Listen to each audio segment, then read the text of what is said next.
Le problème numéro 1 quand on veut atteindre le succès, quand on veut atteindre ce qu'on veut, c'est la passivité. C'est-à-dire faire encore et toujours les mêmes choses et en plus des choses qui ne sont pas reliées à nos objectifs. Moi, cette passivité, ce fait de faire toujours les mêmes choses, de vivre toujours le même quotidien, d'être emprisonné dans son quotidien en ayant l'impression de ne pas avoir de contrôle dessus, en ayant l'impression de ne pas être maître du véhicule finalement, j'ai ressenti pendant des années et des années jusqu'à temps que ma jauge de souffrance soit tellement haute que j'en puisse plus et que je prenne la décision de changer.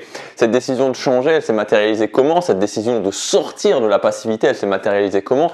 Elle s'est matérialisée par le fait de dire ok, maintenant stop mes études de droit, stop mes études de droit qui vont mener à un truc que j'ai pas envie de faire. Je vais partir de chez mes parents, je vais aller m'installer dans un autre pays, je vais aller trouver un boulot alimentaire et me battre pour un projet qui m'inspire, me lancer dans un projet qui m'inspire. C'était ça la matérialisation de ma sortie de cette zone de passivité. Et au final, ça a été difficile, ça a été très difficile. Jusqu'au bout, j'ai douté. Je m'en souviens encore de ce mois de septembre où j'ai pris cette décision. Je me suis retrouvé à l'aéroport et à ma mère et mon beau-père qui m'ont amené à l'aéroport.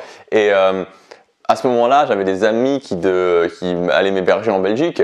Et j'avais un ami qui allait m'héberger en Belgique et je me souviens, je l'ai appelé, je lui ai dit écoute, au moment juste avant de faire le check-in de ma valise, parce qu'après une fois que la valise est partie c'est quand même compliqué, juste avant de faire ce check-in, je l'ai appelé, je lui ai dit écoute, je peux pas le faire, non.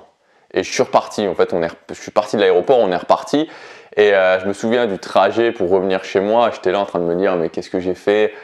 Ok, j'ai moins peur, maintenant la sensation de peur intense que j'avais est partie, mais c'est reparti pour une nouvelle année en droit encore, je vais continuer ce cursus qui me plaît pas. Et à ce moment-là, mon beau-père m'a dit, écoute, si tu veux, on te ramène à l'aéroport, mais tu prends la décision maintenant, oui ou non. Et là, j'ai dit oui, on est reparti à l'aéroport, et voilà, j'aurais dit allez-y, partez, et je suis parti, et j'ai eu beaucoup d'angoisse, beaucoup de stress.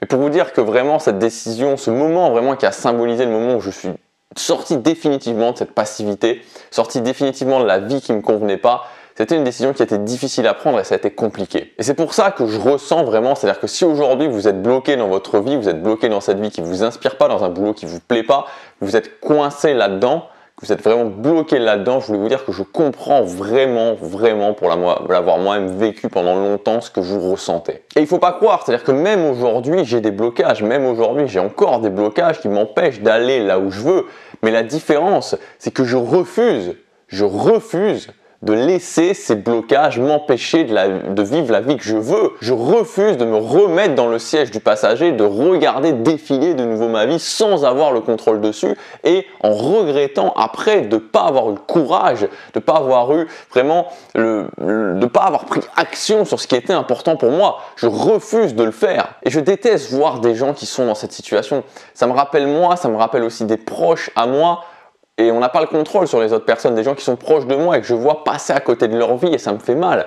Et ça me fait mal de voir des gens qui sont bloqués en général dans cette situation, ça me fait vraiment mal, ça me rend vraiment malheureux de voir des gens qui sont bloqués dans cette passivité et qui n'arrivent pas à prendre le contrôle de leur vie, qui donc n'arrivent pas à vivre la vie qu'ils ont envie de vivre. Ça me rend réellement triste. Et c'est pour ça que je veux vraiment vous aider à sortir de cette inertie, parce que c'est la chose numéro 1, cette inertie, c'est la chose numéro 1 qui vous empêche d'aller atteindre ce que vous voulez, d'aller atteindre vos rêves. Alors pourquoi c'est notre ennemi numéro 1 cette inertie? Pour deux raisons. La première raison, c'est que si je fais encore ce que j'ai toujours fait, j'obtiendrai toujours ce que j'ai toujours obtenu. C'est-à-dire que si au quotidien vous faites ce que vous faites tout le temps, vous allez exactement avoir les résultats que vous avez maintenant. Donc si vous n'êtes pas content des résultats que vous avez maintenant, si vous n'êtes pas content de la vie que vous avez maintenant et que vous continuez à faire encore les mêmes choses, c'est de la folie. C'est complètement de la folie. C'est pour ça que Einstein disait précisément la folie consiste à refaire encore et toujours les mêmes choses en s'attendant à un résultat différent.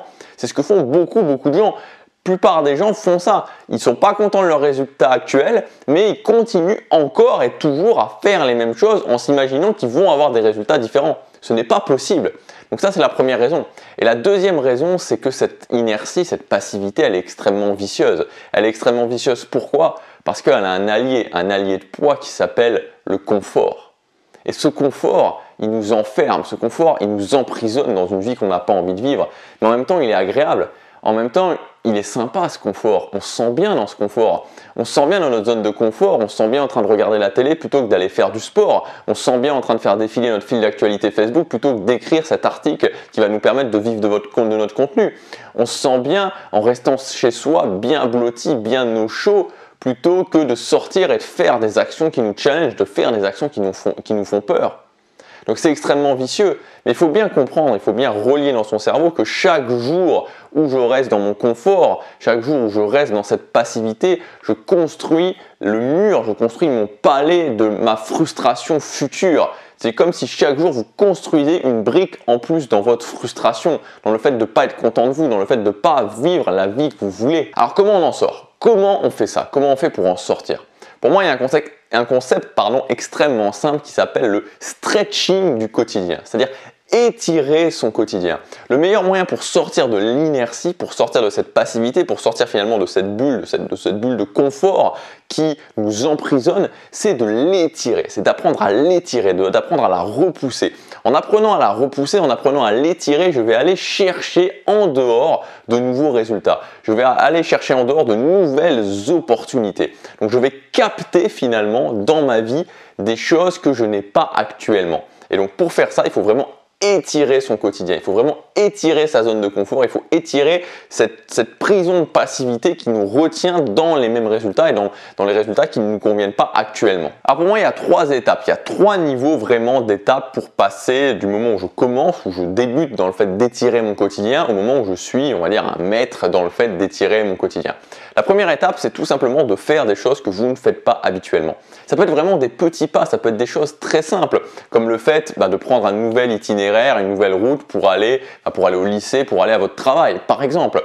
Ça peut être le fait d'apprendre à cuisiner un nouveau plat, d'apprendre à cuisiner un nouveau plat exotique que vous cuisinez jamais. Ça peut être le fait d'aller dans un nouveau restaurant que vous avez jamais testé, d'aller faire vos courses dans un nouvel endroit. Ça peut être le fait de changer de style vestimentaire, de changer de coiffure, de tester de nouvelles choses comme ça. Vous voyez, c'est des petites choses, mais c'est des petites choses qui commencent à étirer votre quotidien. Donc de prendre le rythme de faire ces petites choses qui étirent vraiment votre quotidien. Ensuite, la deuxième chose, ça va être de faire pareil, mais cette fois-ci, on va ajouter une chose en plus, ça va être de le faire dans la direction de vos objectifs.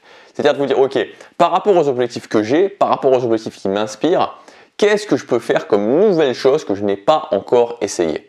Donc là, vous pouvez vraiment, notamment aujourd'hui avec Internet, vous inspirer, vous aider de gens qui sont déjà passés par là, qui ont déjà des méthodes qui fonctionnent et qui vont pouvoir vous donner des clés, pouvoir vous donner des astuces, que ce soit des experts ou soit des passionnés, pour justement prendre de nouvelles petites actions en direction de vos objectifs. Ça, c'est la deuxième étape. Et ensuite, la troisième étape, le final, en fait, le fin du fin, j'ai envie de dire, c'est de mettre en place des habitudes qui vont être orientées vers vos objectifs. Donc, de mettre en place ces habitudes qui sont orientées vers vos objectifs, ces habitudes de les tenir, bien évidemment, et ensuite, petit à petit, d'étirer ces habitudes. C'est-à-dire, petit à petit, de faire en sorte que ces habitudes deviennent de plus en plus taillées pour la réussite de vos objectifs.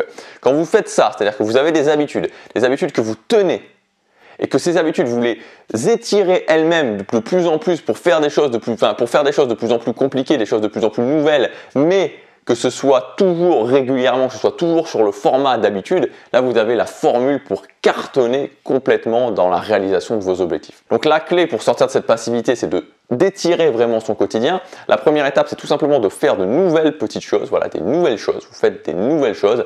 La deuxième étape, c'est de continuer à faire des nouvelles choses, mais cette fois-ci que ces nouvelles choses soient orientées vers la réalisation de vos objectifs, dans la direction de vos objectifs. Et le troisième point, c'est de mettre en place des habitudes dans la direction de vos objectifs et de petit à petit d'étirer ces habitudes pour rendre ces habitudes de plus en plus productives, de plus en plus efficaces, qu'elles vous amènent de plus en plus vite à vos objectifs. Là, vous avez un choix à faire et ce choix, il n'est pas demain ce choix. Hein. C'est pas demain que vous le faites ce choix. C'est maintenant, tout de suite, à la fin de cette vidéo. Peu importe l'heure qu'il est, vous avez un choix à faire en vous disant, ok, est-ce que je reste dans ma prison? Est-ce que je reste dans mon confort? Est-ce que je continue à construire mon mur de frustration, mon mur de la vie qui ne me convient pas? Et plus les jours passent, plus le mur devient haut, plus c'est compliqué d'en sortir. Donc c'est le premier choix de rester là-dedans ou alors de vous dire, ok, je commence par la première étape et chaque jour, je fais une nouvelle petite chose. Chaque jour, je fais une nouvelle petite chose pour étirer mon quotidien. Et ensuite, réfléchissez à ce qui vous inspire vraiment, réfléchissez aux objectifs que vous voulez vraiment atteindre, les choses que vous avez là. Vous savez, souvent je vois des gens qui disent « Ok, je voudrais ça, mais ils ne le veulent pas vraiment ». Moi, je vous parle de choses qui sont vraiment là dans votre cœur, vraiment de choses que vous voulez. Et de vous dire « Ok, par rapport à ces objectifs, comment je pose une action quotidienne vers cet objectif ». Quand vous faites ça, vous êtes sur le bon chemin, vous êtes sur le chemin de transformer votre vie, d'atteindre ce que vous voulez. Je vous dis à demain, passez à l'action, chaque jour compte.